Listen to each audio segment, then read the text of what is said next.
Assalamualaikum warahmatullahi wabarakatuh. Kami selaku anggota dari Civitas Akademika Universitas Islam Negeri Sunan Gunung Jati Bandung sangat apresiasi terhadap berbagai kegiatan yang sudah secara rutin dilakukan secara terus-menerus oleh DKM Masjid Iqomah UN Sunan Gunung Jati Bandung. Untuk itu kami selalu mendukung dakwah digital Masjid Iqomah UN Sunan Gunung Jati Bandung dengan subscribe, like, dan komentar. Terima kasih. Assalamualaikum warahmatullahi wabarakatuh. Dan jangan lupa selalu menjaga protokol kesehatan. Yang dimuliakan Allah Subhanahu wa Ta'ala, kita semua tentu saja menghendaki menjadi orang-orang yang sukses, orang-orang yang meraih keuntungan, orang-orang yang meraih kebahagiaan.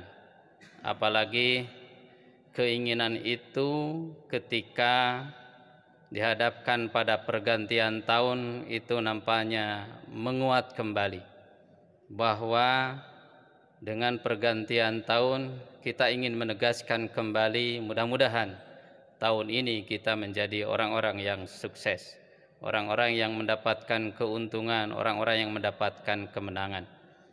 Dalam konteks ini Al-Quran memberikan rambu-rambu kepada kita.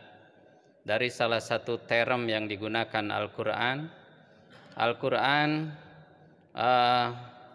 banyak mengutarakan kata yang mengandung arti kemenangan, kesuksesan. Di antaranya adalah kata al-falah. Jadi kata al-falah dan derivasinya. Al-Quran kadang-kala menggunakan fi'il madi aflaha, kadang-kadang juga menggunakan fi'il mudhari yuflih. Bahkan yang banyak juga Al-Quran menggunakannya isim fa'il, yaitu muflih. Wabil khusus juga ada dalam bentuk jamaknya, yaitu muflihun. Nah, dalam konteks ini saya ingin memanfaatkan waktu untuk mengajak para hadirin melakukan renungan terkait dengan term tersebut, khususnya kata muflihun. Kata muflihun dalam Al-Quran paling tidak disebutkan sebanyak 13 kali dalam berbagai surat.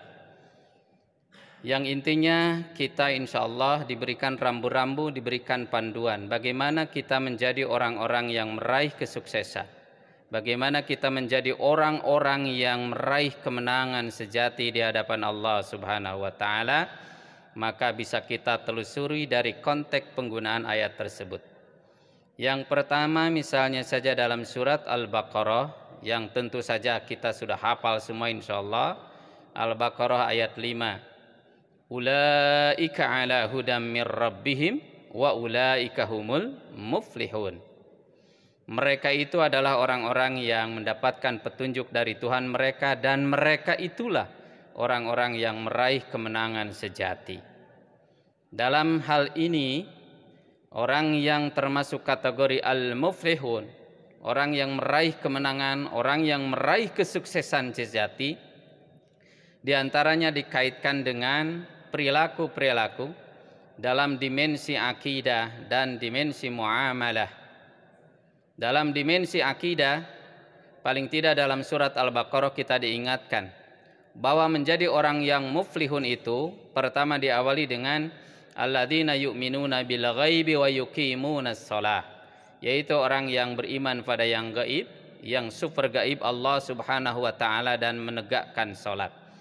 Artinya bahwa salah satu kunci untuk meraih kesuksesan, maka pertama bagaimana kita menegaskan dan menguatkan dimensi akidah yang diawali dengan penguatan iman kita kepada Allah, lalu diimplementasikan dengan cara melaksanakan ibadah mahdoh kepada Allah, yang dalam hal ini diutarakan dengan melaksanakan ibadah sholat. Artinya ketika kita beriman kepada Allah lalu diimplementasikan dalam rutinitas kita, ketekunan kita, kepatuhan kita, dan optimalisasi kita dalam menjalankan ibadah sholat, maka itu menjadi satu kunci untuk mendapatkan al-falah. Berikutnya dalam konteks muamalahnya, ya kita juga wa yutunaz zakah wa mimma razaqnahum yunfikun, yakni kita menginfakkan sebagian rezeki yang diberikan oleh Allah Subhanahu wa taala. Artinya bahwa al-falah, kesuksesan, kemenangan sejati, salah satunya akan bisa kita raih manakala kita mampu menempatkan diri kita, menjadikan diri kita sebagai orang yang gemar berinfak, menyisihkan sebagian kekayaan, sebagian harta, sebagian rezeki yang diberikan oleh Allah Subhanahu wa taala. Dalam dimensi akidah pula diperkuat untuk mendapatkan al-falah, yaitu kita yakin akan keberadaan akhirat, sehingga mendorong kita untuk senantiasa al-istijadah bil a'malis salihah, membekali diri kita dengan amal saleh kita. Karena di akhirat nanti hanya pertaruhan amal lah yang memang melekat dengan kita. Sehebat apapun kedudukan manusia di dunia, seberapa kaya seseorang di dunia, seberapa hebat kekuatan seseorang di dunia, semua menjadi tidak berarti. Semuanya adalah bertumpu pada amal yang ketika dilakukan di dunia sebagai amal yang baik. Hadirin jamaah yang dimuliakan Allah Subhanahu wa taala, dalam surat Ali Imran ayat 140, dalam aspek lain menegaskan juga bahwa al-muflihun, kita akan menjadi orang yang sukses, kita akan menjadi orang yang meraih kemenangan manakala kita sambut dengan perilaku kita, dengan karya kita, dengan kerja kita, yaitu ya'muruna bil ma'ruf wa yanhauna 'anil munkar. Bagaimana kita menegaskan kembali untuk mampu memerintahkan kebaikan dan melarang kemunkaran. Dalam arti lain, bagaimana kita melaksanakan dakwah secara mafan, melaksanakan dakwah secara inten, melaksanakan dakwah secara efektif, baik dalam konteks al-amru bil ma'ruf maupun an-nahyu 'anil munkar. Semakin banyak kita menginvestasikan amal kita melalui perintah kebaikan atau melarang kemunkaran, maka itu menjadi kontribusi penting untuk meraih al-falah di hadapan Allah Subhanahu wa taala. Dalam surat Al-A'raf ayat 180, Allah menegaskan, "Faman sakulat mawazinuhu faulaika humul muflihun." Faman sakulat mawazinuhu faulaika humul muflihun. Barang siapa yang timbangan amal solehnya itu lebih berat, maka itulah orang-orang yang akan meraih kemenangan. Artinya bahwa melalui ayat ini kita mendapatkan hikmah yang kuat, bahwa untuk meraih al-falah, untuk meraih kesuksesan sejati di hadapan Allah Subhanahu wa taala, hendaknya kita mendorong diri kita, hendaknya memotivasi kita dan menempatkan diri kita sehingga amal saleh kita lebih unggul, amal saleh kita lebih banyak. Kita meminimalisir sedemikian rupa agar kita tidak melakukan amal-amal yang jelek, agar kita tidak melakukan amal-amal yang tidak ada artinya, tapi sebaliknya bagaimana kita melakukan amal yang saleh, amal yang baik, supaya timbangan amal itu menjadi lebih berat. Kalau timbangan amal baik menjadi lebih berat, maka itulah tanda orang-orang yang meraih kemenangan. Oleh karena itu jangan harap kita meraih kemenangan di hadapan Allah Subhanahu wa taala manakala dalam amal kita tidak pernah mengkalkulasikan apakah itu amal baik ataupun amal buruk. Apalagi kalau ternyata yang lebih banyak dalam diri kita itu adalah amal jeleknya. Na'udzubillahi min dzalik. Kemudian masih dalam surat Al-A'raf, Allah menegaskan, wattaba'un nural ladzi unzila ma'hu ulaika humul muflihun. Mereka senantiasa mengikuti jalan penerang yang telah diturunkan oleh Allah, maka mereka itulah orang-orang yang meraih kemenangan.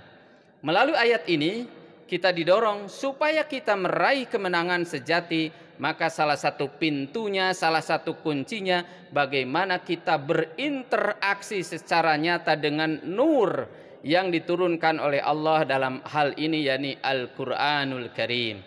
Al-Quran menamakan dirinya sebagai nur, sebagai jalan penerang, karena memang Al-Quran berisi rambu-rambu untuk menerangi hidup kita supaya kita tidak tersesat. Dengan demikian maka semakin inten kita menempatkan Al-Quran sebagai nur bagi kita, semakin intens kita menjadikan Al-Quran sebagai cahaya penerang bagi seluruh atau setiap kegiatan dan perilaku kita, maka di situ semakin terbuka peluang kita untuk mendapatkan al-falah, yakni kemenangan sejati di hadapan Allah. Kemudian berikutnya yaitu dalam surat Ar-Rum ayat 38. Allah menyatakan dalika khairul lil ladina yarjuna wajhallah wa ulaika humul muflihun. Hal itu tentu lebih baik bagi orang-orang yang senantiasa mengharapkan keridhaan Allah Subhanahu wa taala, dan mereka itulah orang-orang yang beruntung. Mereka itulah orang-orang yang meraih kemenangan. Melalui ayat ini kita pun diingatkan untuk mendapatkan al-falah, untuk mendapatkan kemenangan, salah satu faktornya atau salah satu kuncinya, hendaklah kita senantiasa ikhlas melaksanakan, menjalankan, melakukan berbagai amal kita. Kita semata-mata melakukan suatu amal, kita melakukan suatu aktivitas semata-mata libtigha'i wajhillah, untuk meraih keridhaan Allah Subhanahu wa taala. Kita tidak mengharapkan pujian dari manusia, kita tidak mengharapkan kedudukan dari manusia, tidak mengharapkan prestise, tidak mengharapkan yang sifat-sifatnya duniawi, tapi semata-mata lillahi ta'ala, yarjuna wajhallah, mengharapkan ridho Allah Subhanahu wa ta'ala.